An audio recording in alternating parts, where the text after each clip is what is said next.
오늘 예배에 함께한 여러 모두에게 우리 주님의 사랑과 은혜가 늘 충만하시기를 주님의 이름으로 축원합니다. 세상에서 가장 위대한 고난의 승리자, 두말할 것 없이 우리 주님 예수 그리스도시죠. 그런데 우리가 읽은 오늘 본문에도 또 다른 고난의 승리자에 대해서 말씀을 하고 계십니다. 그 사람 바로 욥입니다. 욥은 부자입니다. 양이 7,000마리고 약대가 3,000마리입니다. 소가 500결이라고 얘기하는데 이 결이라는 말은 두 마리 소가 끄는 쟁기를 결이라고 합니다. 그러니까 500결이라고 하면 소가 100마리가 있다는 것이죠. 그리고 암나이가 500마리입니다. 그러니까 욥의 집에 있는 짐승의 수만 해도 10,000마리가 넘습니다. 11,000마리가 거의 돼가는 것이죠.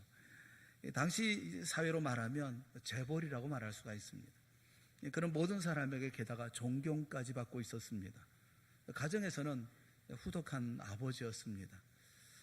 성경은 그에게 그 욥을 소개하면서 그는 악에서 떠난 사람이고 하나님을 경외하는 사람이었다라고 말씀을 합니다.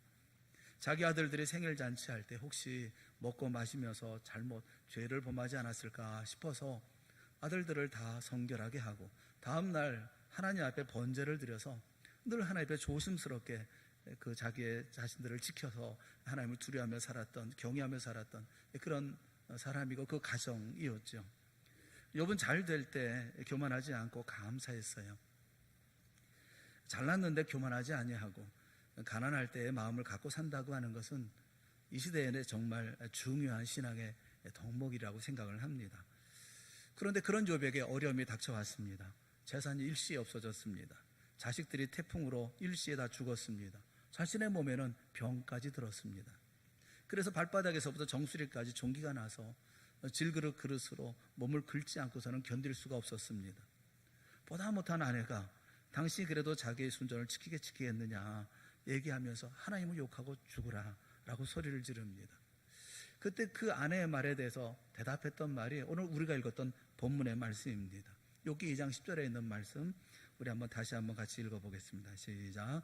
그가 이르되 그대의 말이 한 어리석은 여자의 말 같도다. 우리가 하나님께 복을 받았은즉 화도 받지 아니하겠느냐 하고 이 모든 일에 입술로 범죄하지 아니하니라. 한 절에 있는 말씀을 보면서 우리가 그냥 심드렁하게 넘어갈 수 없는 것이 재산을 일시에 잃어버리고 게다가 10남매 자녀들을 한순간에 죽은 이런 일이 생겼다고 한다면 보통 사람은 큰 충격 가운데 아마 살고 싶지 않을 것입니다. 죽기라도 하지 않을까 싶어요. 그렇지 않다 하더라도 적어도 삶을 유지할 수는 없을 것입니다. 그런데 욥은 그렇지 않았습니다. 어떻게 그럴 수가 있을까요? 어떻게 견뎌낼 수가 있었을까요? 적어도 삶을 유지하기가 어려운 그런 상황이었음에도 불구하고 욥은 견뎌냅니다. 여러분, 속에 물질로 가득 찬 사람은 물질을 잃어버리면 죽습니다. 권력으로 가득 찬 사람은 권력을 잃어버리면 죽지요. 또 명예, 또 인기, 이것에 집착하는 사람은 그것을 잃으면 죽습니다. 자기 속에 가득 찬 것을 잃거나 또 빼앗기면 삶의 의미가 없어집니다. 그러고 보면 욥은 자기 안에 무엇이 담겨져 있었던 사람은 아니었던 듯 합니다. 자기를 비워버린 그런 사람처럼 보여집니다. 욥기서 1장 21절 22절에는 그 내용이 나오죠. 우리 같이 읽어보겠습니다. 시작. 이르되 내가 모태에서 알몸으로 나와 싸운즉 또한 알몸이 그리로 돌아가올지라. 주신이도 여호와시요 거두신이도 여호와시오니 여호와의 이름이 찬송을 받으실지이다 하고 네 모든 일에 욥이 범죄하지 아니하고 하나님을 향하여 원망하지 아니하니라. 알몸으로 나와 싸운즉 또한 알몸으로 그 알몸이 그리로 돌아가올지라. 주신이도 여호와시오 거두신이도 여호와시오니. 보통 사람은 죽어 넘어갈 시간에 욥은 원망하지 않습니다. 여전히 자기 자리에 있습니다. 욥에게 왜 이런 일이 일어났을까요? 성경을 보면 사단의 참소 때문에 그렇습니다. 1장 9절부터 11절의 말씀에 보면 사단이 하나님에게 말합니다. 사단이 여호와께 대답하여 이르되 욥이 어찌 까닭 없이 하나님을 경외하리이까? 주께서 그와 그의 집과 그의 모든 소유물을 울타리로 두르심 때문이 아니니이까?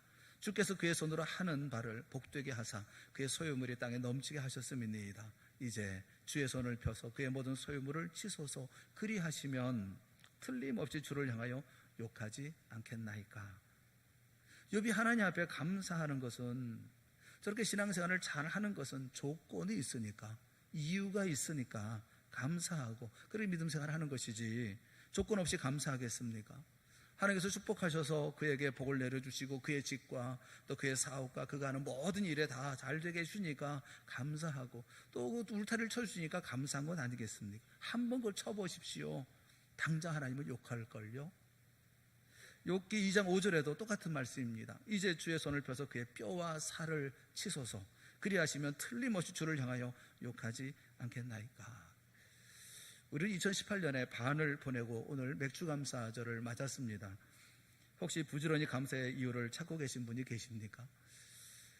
감사는 해야 되겠는데 올해는 감사의 조건이 너무 적어 라든가, 아무리 돌아봐도 감사의 조건은 아예 없어, 그렇게 생각하신다면 오늘 본문의 욥을 보면서 감사에 대해 좀 더 깊이 생각하는 우리 모두가 다 되어질 수 있기를 바랍니다.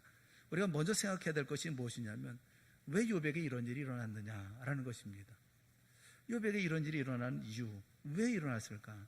하나님을 잘 섬겼습니다. 온전하고 정직했습니다. 하나님을 경외하고 악에서 떠난 사람이었습니다. 하나님의 마음에 쏙 드는 사람이었고, 하나님이 사단에게 자랑까지 합니다. 내가 내 종 욥을 주의하여 보았느냐, 그와 같이 온전하고 정직하여 하나님을 경외하며 악에서 떠난 자는 세상에 없느니라. 세상에 둘도 없는 사람이다 라고 말씀하고 있어요. 그런데 사단은 얘기합니다. 욥이 어찌 까닭없이 하나님을 경외하리까 라고 하면서 욥을 참소합니다. 이 참소라는 말이 무슨 뜻이냐면, 남을 해치려고 죄가 있는 것처럼 꾸며서 윗사람에게 일러 바치는 것, 그걸 참소라고 얘기를 해요. 이 참소하는 사단만 아니었다고 한다면 이런 일이 생기지 않았지 않겠습니까? 그러면 사단은 왜 이러는 것입니까? 사단은 왜 욥을 이렇게 괴롭게 하는 것입니까? 사단이 하는 일은 하나님과 우리와의 관계를 깨는 일입니다. 다른 목적은 없습니다. 그냥 하나님과 우리의 관계를 깨는 일에 집요하게 집중을 합니다. 우리는 하나님에 대해서 잘 알지 못합니다. 하나님이 어떤 분인지, 하나님 우리에 대해서 잘 알고 계시지만 우리는 하나님에 대해서 잘 알지 못하는 그 틈을 사단이 비집고 들어오는 것입니다. 그래서 사단은 우리와 하나님과의 관계를 끊어내려고 하는 것입니다. 사단은 무조건 하나님을 반대합니다. 눈에 불을 켜고 우는 사자처럼 두루다니며 산길자를 찾는다라고 말씀하고 있어요. 인간을 하나님부터 떼어내는 것, 그게 사단의 유일한 삶의 보람이고 사는 이유예요. 그래서 무슨 일을 만나든지 그 일 때문에 우리가 하나님부터 분리되는 일이 벌어진다면 그건 사단이 하는 역사예요. 사단의 시험을 받고 있는 것입니다. 모든 일의 가장 근본적인 것이 바로 이 사단으로부터 시작되어진다는 거예요. 욥기를 보면 욥기는 사단의 분리, 하나님과 우리와의 사이를 분리시키기와 하나님의 붙드심, 이 두 가지에 대해서 말씀하고 계셔요. 사단의 떼어냄, 사단은 자꾸 떼어내려고 합니다. 하나님부터 끊어내려고 하고 떼어내려고 합니다. 그런데 하나님은 붙드시는 것이죠. 이것이 바로 욥기서의 전체 나타나는 내용이에요. 그럼 우리는 어느 편에 귀를 기울이는 게 편할까요? 어디에 귀를 기울여 사는 게 편할까요? 이 모든 시험이 사단이 하나님 욕하는 것으로 다 해결된다고 한다면 욕하는 게 편하지 않을까 하는 생각도 없지 않아요. 만약 소와 나귀를 잃고 양이 불에 타버리고 낙타를 약탈당하고 심지어 생떼 같은 자식들이 죽었을 때 사단이 원했던 대로 하나님을 욕하고 원망했다고 하면 더 이상의 어려움은 없지 않았겠습니까? 또 온몸을 덮는 피부병을 앓을 때에 아내와 함께 앉아서 하나님을 주저리 욕했다고 한다면 그 피부병으로 말미암아 더 이상의 고통은 없지 않았겠어요? 없었을 것이 아니겠습니까? 시험이 없으니까. 그런데 오늘 우리가 본문의 말씀을 보면서 한 가지 꼭 말씀을 한번 생각해 봐야 할 말씀이 있어요. 그것은 뭐냐면 하나님이 사단에게 생명은 해하지 말라라고 명하셔요. 하나님이 굉장히 소극적으로 말씀하시는 것 같아요. 다 맡기고 다 마음대로 해. 생명은 해하지 마라는 것이 하나님은 굉장히 소극적으로 조금 생명만 이렇게 건드리지 마 이렇게 말씀하시는 것 같습니다. 욥기서 2장 5절과 6절 말씀해 보면 이제 주의 손을 펴서 그의 뼈와 살을 치소서 그리하시면 틀림없이 주를 향하여 욕하지 않겠나이까 라고 사단이 말하니까 하나님께서 여호와께서 사단에게 이르시되 내가 그를 내 손에 맡기노라. 다만 그의 생명은 해하지 말지니라 라고 말씀하고 계셔요. 그래서 하나님 굉장히 소극적으로 다 이렇게 내놓고, 그리고 하나님은 굉장히 이렇게 약한 위치에 있는 것처럼, 좀 관심이 없는 것처럼, 그런 것처럼 보여지지만 그렇지 않습니다. 이 말씀은 그런 말씀이 아니에요. 생명을 해하지 말라고 하는 것은 생명을 주신 이가 그 책임, 생명을 주신 것에 대한 책임을 끝까지 놓지 않겠다고 하는 표현이에요. 사단이 와서 욥을 흔들 수는 있어요. 욥을 하나님부터 그러나 그럼에도 불구하고 욥을 하나님부터 분리시킬 수는 없다고 하는 그런 선언이에요. 하나님의 붙드심이라고 하는 것은 사단의 분리 작업과는 비교가 되지 않는 강력한 붙드심이고, 그 사랑은 깊은 사랑이고, 하나님과 우리와의 욥과의 관계는 생명의 관계라는 것을 말씀하고 있는 거예요. 생명은 절대 건드리지 마라는 말씀은 다 내주고, 생명만이라는 얘기 아니라 생명으로부터 시작해서 어떤 것도 건드릴 수 없다고 하는 것을 말씀해주고 계시는 거예요. 그래서 사단의 떼어내기는, 사단의 분리시킴은 2장으로 끝납니다. 사단은 2장까지 나오고 포기해요. 그런데 하나님은 42장까지 끌고 가십니다. 욥기서가 42장까지 있거든요. 사단은 2장까지밖에 안 나와요. 그러나 하나님과의 관계는 42장까지 계속 끌고 나갑니다. 이길 때까지 안 놓으셔요. 물론 그때까지 욥은 고통 가운데 있어요. 고난 가운데 있습니다. 근데 그것이 복이에요. 하나님 우리를 결단코 놓지 않는다는 이 사실은 성경의 그 어떤 약속보다도 우선하는 하나님의 하나님 되심에 대한 선언이십니다.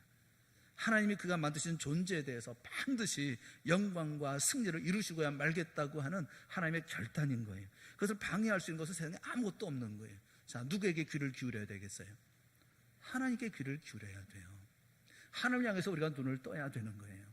지금의 고난, 지금의 고통, 그 가운데 이 고통에 넘어지고 쓰러져서 그래서 이 고통이 지금 멈추기를 바라는 게 아니라 영원한, 그리고 우리를 끝까지 지켜주시고 우리의 생명을 끝까지 간섭하시고 우리를 알고 마침내 승리와 영광의 자리까지 이르게 하실 그 하나님께 우리가 눈길을 돌려서 그 하나님을 바라봐야 되는 거예요.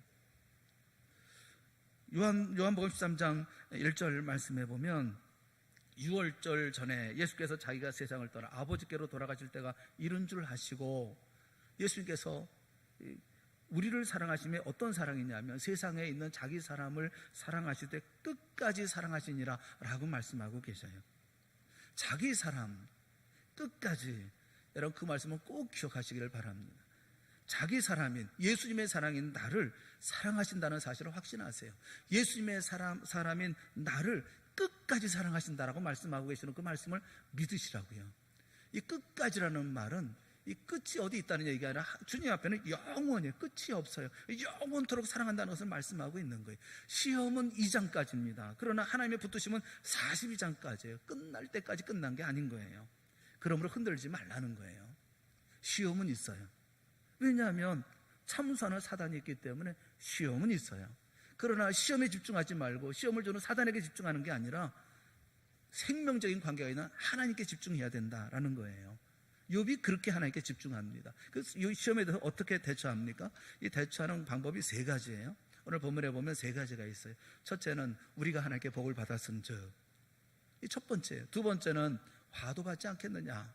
세 번째는 이 모든 일에 입술로 범죄하지 않았다라는 거예요. 욥은 어떻게 고난을 대합니까? 첫째, 우리가 하나님께 복을 받았다라고 먼저 말하면서 고난을 견뎌요.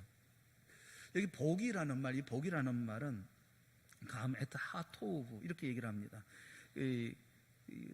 여기서 복이라는 말이 토우브라며, 그 복, 하토우브, 그 복이, 그 토우브라는 말이 복이라는 말이에요. 복이라고 이렇게 얘기를 하고 있어요. 이 토우브라는 말은 복이라는 말보다는 어떤 뜻을 가지고 있느냐면, 성경에 해석된 내용을 보면 좋은, 선한, 행복한, 기쁨, 아름다움, 위대한, 탁월한, 유쾌한, 즐거운, 이런 뜻을 가지고 있어요. 하나님이 세상 천지를 다 창조하실 때, 창조하시고 난 다음에 말씀하시죠. 보시기에 좋았더라, 보시기에 좋았더라 라고 말씀하실 때 좋았다, 그 말이 토브예요. 좋았다, 행복하다, 선하다, 그런 뜻을 가지고 있는 거예요. 그러니까 우리가 하나님께 복을 받았다는 얘기는 하나님께서 주시는 좋은 거, 선한 거, 행복한 거, 기쁜 거, 아름다운 거, 위대한 거, 탁월한 거, 유쾌한 거, 즐거운 거, 이 모든 걸 우리에게 주셨다라고 말씀하는 거예요. 복을 받았은즉 이라고 말 때 받았다고 하는 콰바르라고 하는 말은 미완료형이에요. 그러니까 처음부터 쭉 지금까지 계속 이렇게 복을 받았다, 이렇게 좋은 것을 받았다라고 말하고 있는 거예요. 욥은 아내에게 이렇게 설득하고 있는 것입니다. 여보, 우리가 하나님께 얼마나 많이 받았어. 부유함도 받았고 풍요로움도 받았고 존경도 받았고 대접도 받았어. 우리 아이들은 어땠어? 그 아이들을 보는 것이 즐거움이었고 자랑이었지 않소? 사랑스러웠고 대견했지. 그 아이들 때문에 우리는 매일 행복했고 매일 감사했고 매일 기뻤지 않소? 그동안 우리는 받을 수 없는 복을 받고 살았던 것이요 라고 지금 얘기하고 있는 거예요.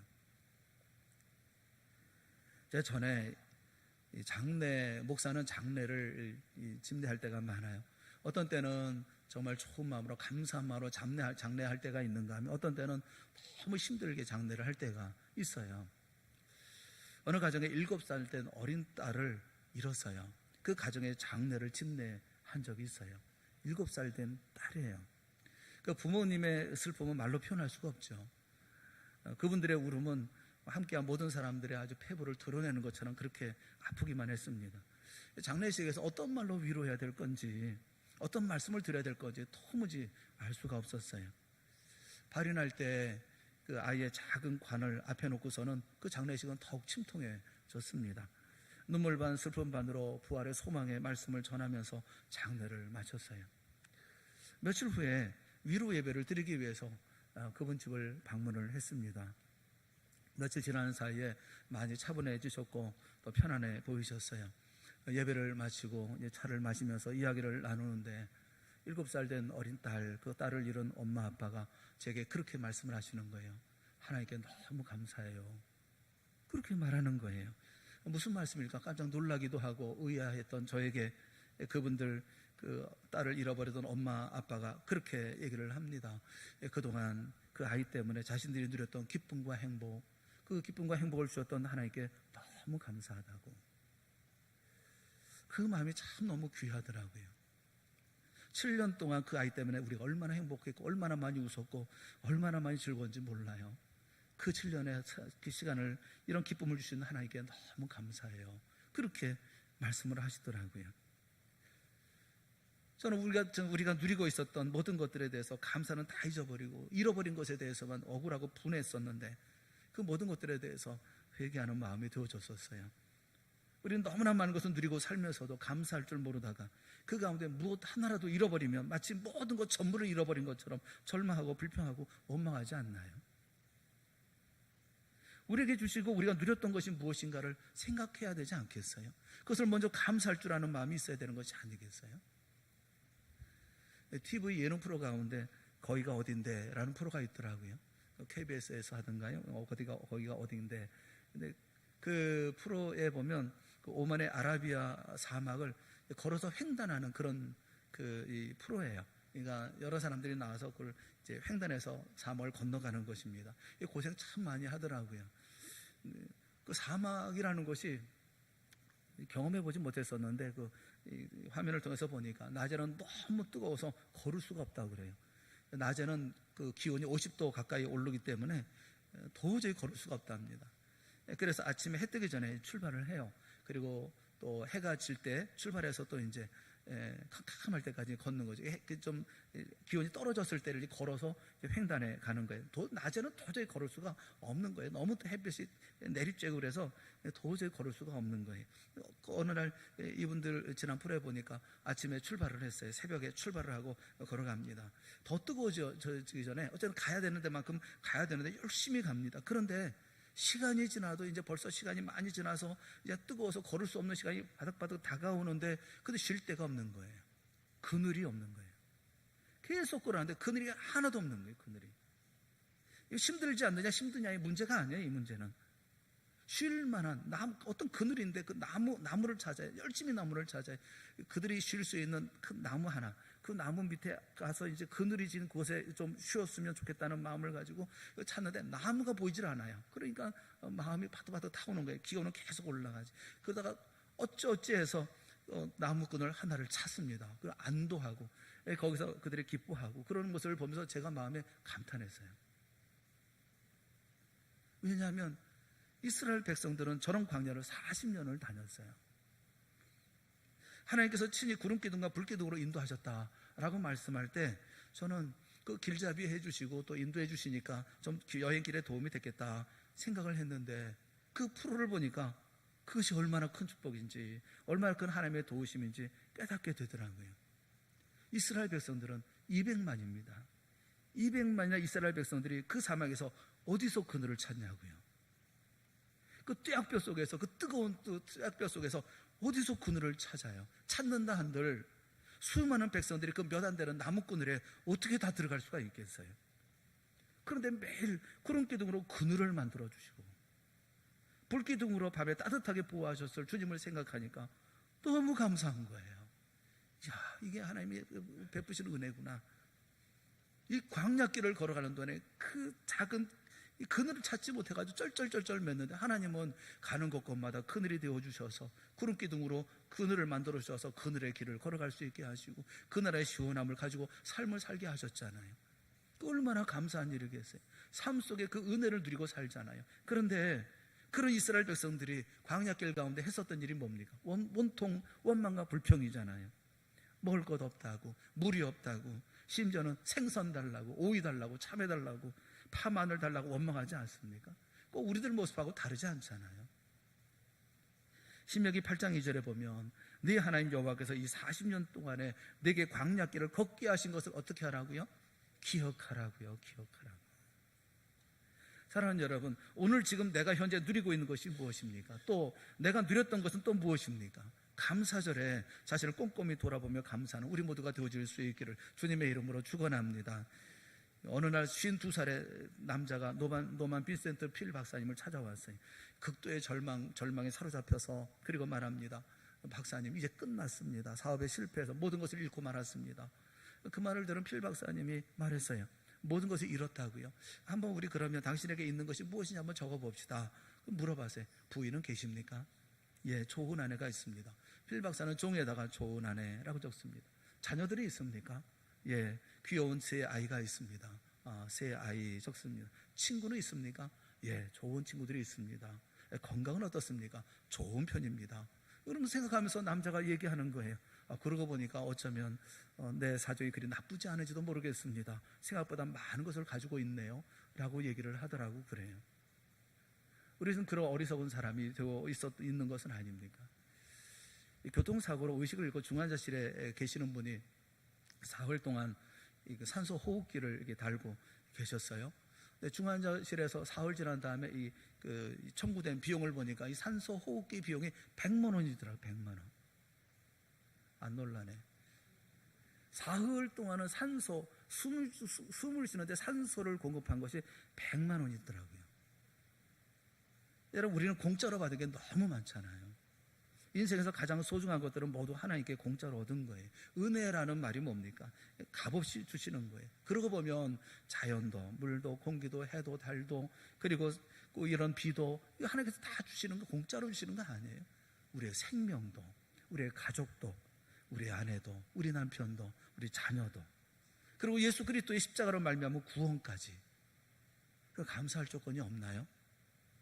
이미 누리고 있는 것을 헤아려 보는 우리 모두가 되어질 수 있기를 축원합니다. 받은 게 있어요. 우리가 받았지 않느냐고 말해요. 하나님께 복을 받았은즉. 두 번째 얘기하기를 화도 받지 않겠느냐라고 말합니다. 화도 받지 않겠느냐. 이 화라는 말은 원문에 보니까 라예요. 라라는 말은 악한, 또 나쁜, 슬픈, 애처로운 그런 뜻을 가지고 있어요. 복을 받았으니까 토우고 좋은 것도 받았으니까 악한 것도 받지 않겠느냐라고 얘기를 해요. 왜 고난이나 어려움을 화 또는 또 악한 것이라고 말할까 싶어요. 주님은 우리에게 늘 좋은 것을 주십니다. 로마서 8장 28절 말씀에 보면 우리가 알거니와 하나님을 사랑하는 자 곧 그의 뜻대로 부르심을 입은 자들에게는 모든 것이 합력하여 선을 이루느니라 라고 말씀하고 계셔요. 저는 이 말씀 믿습니다. 우리에게 다가오는 그 어떤 일이라 할지라도 모두 우리에게 좋은 거예요. 합력해서 선을 이루는 거예요. 감사히 받아야 되는 일인 줄로 믿어요. 그런데 왜 욥은 그걸 화라고 말했을까요? 왜 악한 것이라고 말했을까요? 그의 안에는 하나님을 욕하고 심지어 죽으라고 말했을까요? 비교예요. 비교해서 복이고 비교해서 악인 거예요. 비교하니까 복이고 비교하니까 화인 거예요. 지난날의 평안한 다른 사람의 평안함과 비교해 보니까 내가 당하는 오늘의 고난과 오늘의 고통은 화이고 악한 것이고 이건 좋지 않은 거예요. 사랑하는 여러분, 감사를 방해하는 강력한 장애물 가운데 하나는 비교입니다. 현대 사탄은 비교 의식을 통해서 인간을 유혹한다라고 어떤 신학자는 말했어요.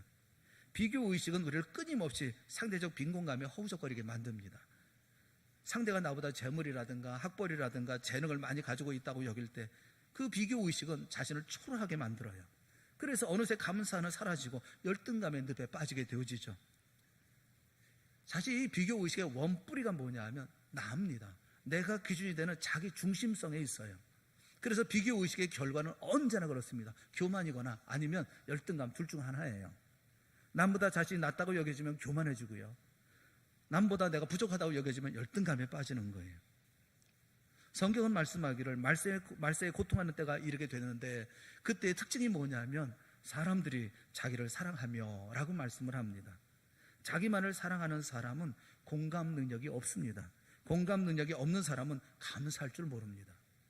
왜곡된 자기에 빠져서 무엇이든지 남과 비교해서 자기를 바라보고 평가하는 이런 인생 방식은 버려야 되는 거예요.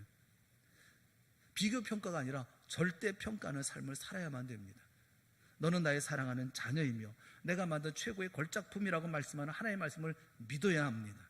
하나님께서 나를 말씀하시면서 내가 너를 세상에서 제일 사랑한다는 사실을 믿어야 합니다. 내가 이 세상에서 해야 하는 일이 반드시 있기 때문에 내가 이 시대에 이 순간 이 자리에 내가 있다는 사실을 믿어야 합니다. 나의 다른 사람과 비교할 수 없는 절대성을 우리가 생각을 해야 됩니다. 하나님 앞에서의 나, 그리고 하나님과 맺은 생명의 언약, 이것은 비교의 대상이 될 수가 없는 거예요. 인생이라는 운동장은 남들과 순위를 비교하는 상대평가가 아니에요. 하나님 앞에서의 절대평가로 우리 인생은 이루어지는 것입니다. 그래서 우리에게 주어진 어떤 것을 할지라도 그것은 우리에게 화가 되는 게 아니에요. 복도 받았으니 화도 받지 않겠느냐? 그렇지 않아요. 우리는 항상 복을 받는 존재입니다. 화처럼 보일 수가 있어요. 악한 것처럼 보일 수가 있어요. 고통도 고난처럼 보일 수가 있어요. 그러나 하나님께서 우리에게 악한 것 주지 않습니다. 망할 것 주지 않습니다. 하나님께서 우리에게 좋은 것 주셔서, 그래서 우리로 하여금 그 모든 과정을 통해서 하나님께서 원하시는 사람으로 만들어 가시는 거예요. 그것도 복인 거예요. 아시아 최초의 와인 마스터라고 불려지는 이재연이라는 분이 계셔요. 여자분인데 아시아에서 최초로 와인 마스터가 됐다고 그래요. 그분이 방송에서 그런 얘기를 한 적이 있어요. 맛있는 와인을 선별하기 위해서 포도밭에 가면 그 밭의 흙까지 확인한다고 그래요. 어떤 흙에서 이 포도가 자라는지 확인한다고 그래요. 그리고 그 해의 날씨를 꼭 체크한답니다. 그 지방의 날씨를 체크한다고 그래요. 왜냐하면 포도나무가 스트레스를 받아야 진짜 맛있는 와인이 되기 때문이라는 것입니다. 언제 비가 오고 언제 해가 나고, 그래서 너무 규칙적인 그런 해에는 와인 맛에는 한계가 있다는 것입니다. 늘 규칙적인 해보다는 갑자기 바람이 많이 불다거나 비가 예년과 다르게 갑자기 내렸다든가 해서 포도나무가 스트레스를 받아야 와인 맛이 최고의 맛이 된다는 것입니다. 사람도 그렇지 않나요? 힘든 시기를 이겨낸 사람이 훨씬 훌륭한 믿음의 사람이 되어지는 것 아닙니까? 욥의 감사를 가리켜서 제로 감사라고 부릅니다. 아무것도 없지만 그러나 감사하는 사람, 그것을 욥의 감사, 제로 감사라고 얘기를 해요. 그런데 사도 바울의 감사는 가시 감사라고 불러요. 자신의 육체적 질병을 가시라고 표현하면서 늘 사도 바울은 괴로워했습니다. 바울을 그토록 괴롭힌 육체의 가시가 무엇인지는 정확하게 우리가 알 수가 없어요.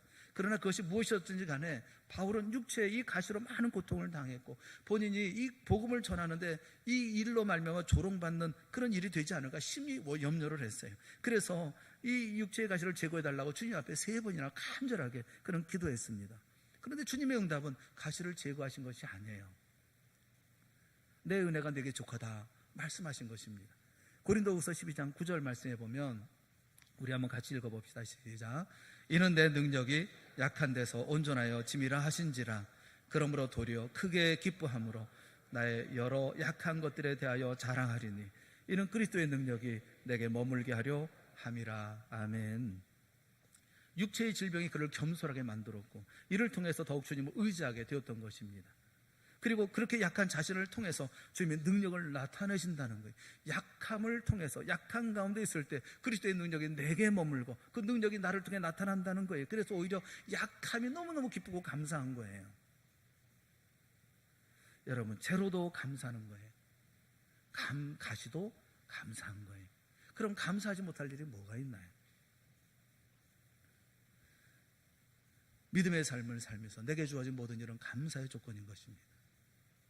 잃든 빼앗기든 고난이든 어려움이든 그 모든 것은 다 감사의 조건이지 감사하지 않을 조건은 하나도 없는 거예요.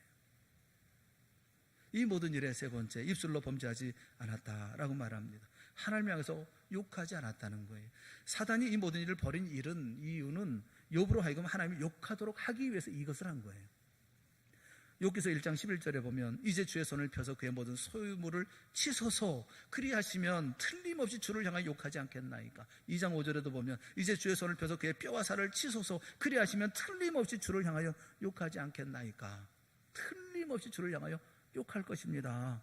아닌 게 아니라 욥의 아내는 9절에 보면 바레크 엘로힘 바메트, 그래서 하나님을 욕하고 그리고 죽으라 그렇게 독하게 말해요. 아내들이여 이렇게 얘기하지 마세요. 하나님을 욕하면 욕하는 거지 죽으라고까지 할 것도 뭐 있어요. 이게 좀 심한 말 같다 그런 생각이 들어요. 욕이라는 게 뭐냐면 다름이 아니에요. 불평이에요. 원망이 그게 욕인 거예요. 아내들을 가만히 보면 욥의 아내 못지 않은 것 같아요. 아내들이 하는 그런 엄마들이 하는 그 불평이 있고 욕이 있더라고요. 제가 많은데 그 중에 12가지만 추려봤어요. 12가지 불평이 12가지. 게임하려고 하는 아이를 붙잡고 옆에서 이렇게 지켜보면서 그러잖아요. 공부를 그렇게 해봐라. 서울대 간다. 그렇게 하잖아요. 아니면 흔히 하는 말이 내가 너 때문에 못 살아. 너 때문에 못 사는 거예요. 그런가 하면 또 흔히 하는 말이 대체 너는 커서 뭐가 되려고 그러니? 그 얘기하죠. 물건을 뭘 잊어버렸다 그러면 물건에 뭐 손이 달렸냐 발이 달렸냐 뭐 이러면서 얘기하죠. 그런가 하면 누구 얘기하면 그렇게 좀 그 집에 가서 살아 뭐 이렇게 얘기해요. 뭐 열공하고 누구 좋아한다 그러면 방탄소년지 뭔지 걔네들이 너 밥 먹여주냐 뭐 이런 얘기하고 뭐 좀 실수하면 내 그럴 줄 알았어 이런 얘기. 또 뭔가 좀 이렇게 좀 뭔가 좀 해주고 난 다음에 넌 부모 잘 만난 줄 알아 뭐 이런. 아이가 뭐 잘못했음에도 불구하고 그래도 뭔가 밥 먹고 있으면 옆에서 혀를 참다 쯧쯧쯧 차면서 그러고도 지금 목구멍으로 밥이 넘어가냐 뭐 이렇게. 아이가 잘못하고 그러면 또 그런 거 보면서 엄마 죽는 꼴 볼래? 뭐 이러면서 또 얘기하든가. 또 엄마들이 그런 얘기 많이 하잖아요. 꼭 너 같은 딸 낳아가지고 키워봐 나 이런 얘기하고. 아이가 울고 있으면 뭘 잘했다고 울어. 12가지. 제가 다른 건 말고 12가지만 뽑아봤어요. 이런 얘기 흔하게 하잖아요. 여러분 이거 다 불평이고 원망이고 이거 욕입니다. 이거. 그런 얘기가 있어요. 어렸을 때 예쁜 것은 타고난 것이지만 나이 들면서 아름다운 것은 자신이 만드는 것이다. 그런 말이 있어요. 어렸을 때 예쁜 건 타고난 거예요. 그런데 나이 들면서 아름다운 건 자기가 만드는 거예요. 비난하고 상처되는 말보다 사랑하고 감사하는 말을 하는 엄마들이 되어질 수 있기를 주님의 이름으로 축원합니다. 늘 사랑하고 격려하고 위로하고 품어주고 해야지 뭘 잘했다고 울어. 그렇게 하지 마세요. 목구멍으로 밥이 넘어가냐? 그럼 안 먹을 거예요. 먹어야지. 여러분 이게 다 우리 마음속에 있는 이런 악한 마음들이거든요. 좋지 않은 마음들, 이런 불평스러운 마음들이거든요. 이게 엄마들이 흔히 하는 그 불평들 아닌가요? 감사는요 하나님을 기쁘게 하고 불평은 사단을 기쁘게 하는 거예요. 감사는 하나님의 뜻이고 불평은 사단의 뜻인 거예요. 데살로니가전서 5장 16절부터 18절 말씀에 보면 항상 기뻐하라. 하나님께서 말씀하시죠. 항상 기뻐하라. 쉬지 말고 기도하라. 범사에 감사하라. 이는 너를 향하신 하나님의 뜻이니라 라고 말씀하고 계세요. 사단은 이걸 바꿔서 얘기를 합니다. 항상 낙심하라. 쉬지 말고 원망하라. 범사에 불평하라. 이는 너를 향한 사단의 뜻이니라. 뭐 이렇게 얘기하지 않겠어요? 시편 103편 14절에 있는 말씀 우리 같이 한번 읽어봤으면 좋겠어요. 시편 103편 14절 같이 시작. 그가 우리의 체질을 아시며 우리가 단지 먼지뿐임을 기억하심이로다. 아멘. 그가 우리의 체질을 아시며 우리가 단지 뭐예요? 먼지뿐임을 기억하심이로다. 이 먼지라는 말이 뭐냐면 아파르라는 말이에요. 아파르. 하나님이 사람을 만드실 때 흙으로 만드시죠. 흙으로 만드셨을 때 그 흙을 뭐라고 얘기하냐면 아파르라고 얘기해요. 원문에 보면 아파르예요. 그러니까 우리를 흙으로 만들었다. 우리를 만들었다는 얘기는 우리를 먼지로 인간을 만들었다. 이렇게 말씀하고 계시는 것이잖아요. 왜 하나님은 먼지로 사람을 만드셨을까요? 이 겸손이라는 말이 있습니다. 겸손이랑 휴밀리티라는 이 말은 라틴어 휴머스, 이 먼지라는 이 말에서부터 나온 말이 이 겸손이라는 말이에요. 피조물인 인간은 자신이 먼지임을 알고 늘 하나님 앞에 겸손해야 될 존재가 인간이라는 존재인 거예요. 숙명여대에서 4번이나 총장으로 추대되었던 그 이경숙 전 촌장님이 계십니다. 이분이 총장직을 맡고 나서 일을 추진하는 과정에서 감당할 수 없는 그런 시련이 밀려올 때마다 새벽 기도에 나가서 하나님 앞에 기도했다고 그래요. 근데 이분이 아주 단호하게 말하는 게 있어요. 그게 뭐냐면 우리가 하는 그 근심 걱정은 교만입니다. 근심 걱정은 교만입니다. 라고 단호하게 말해요. 겸손이라고 하는 것은 전적으로 하나님께 맡기고 믿는 것입니다. 그래서 이분은 평소에도 근심 걱정이 슬그머니 마음속에 들어오면 내가 교만하기 시작했구나 라고 생각한답니다. 주님께 다 맡긴다고 그래요. 사랑하는 여러분, 하나님은 먼지 같은 우리를 그분의 자녀로 왕같은 제사장으로 삼아주셨어요. 이보다 놀라운 반전이 어디 있고 이보다 놀라운 충만한 생명의 비약이 어디 있나요? 자신의 인생이 어디서부터 시작되어서 어디로 가는지를 아는 사람은 그래서 감사할 수 있어요. 자신이 먼지뿐이었음을 기억하고 주님의 전적인 은혜로 하나님의 자녀로 거듭났음을 깨달은 사람은 그래서 감사할 수가 있어요. 깨달은 만큼 감사할 수 있고요, 감사한 것만큼 행복할 수 있습니다. 감사의 문이 열릴 때 행복의 문이 열리는 것이기 때문에 그렇습니다. 오늘은 맥주 감사절이에요. 감사하는 날입니다. 오늘 욥처럼 빈 마음으로 감사하는 우리 모두가 다 되어질 수 있기를 바랍니다. 빼앗기고 잃어버린 마음이 아니라 이미 주셨고 누렸던 것을 기억하고 감사하는 우리 모두가 다 되어질 수 있기를 바랍니다. 우리 인생의 모든 것에 불평이 아니라 감사를 구하는 그런 삶을 살아가는 우리 모두가 되어질 수 있기를 바라요. 우리는 감사하며 살아야 됩니다. 감사 외에 불평할 자격이나 조건이 우리에게는 없어요. 늘 감사하고 오늘도 기뻐하며 하나님을 노래하고 찬송하는 귀한 믿음의 성도들이 다 되어질 수 있고, 여러분의 가정에 감사가 꼽히고 여러분의 인생에 감사로 아름답게 열매 맺어질 수 있기를 주님의 이름으로 축원합니다. 기도하겠습니다. 사랑의 하나님 아버지, 은혜를 감사합니다. 우리에게 베푸신 하나님의 은혜가 무엇인지를 알게 하시고 보게 하시고 듣게 하여 주시옵소서. 베푸신 것도 은혜이며 어렵고 힘든 가운데 있어도 그 또한 하나님께서 우리에게 베푸신 복이라는 것을 잊지 않게 하여 주시옵시고 늘 감사하며 살아가는 우리 모두가 되게 하여 주시옵소서. 특별히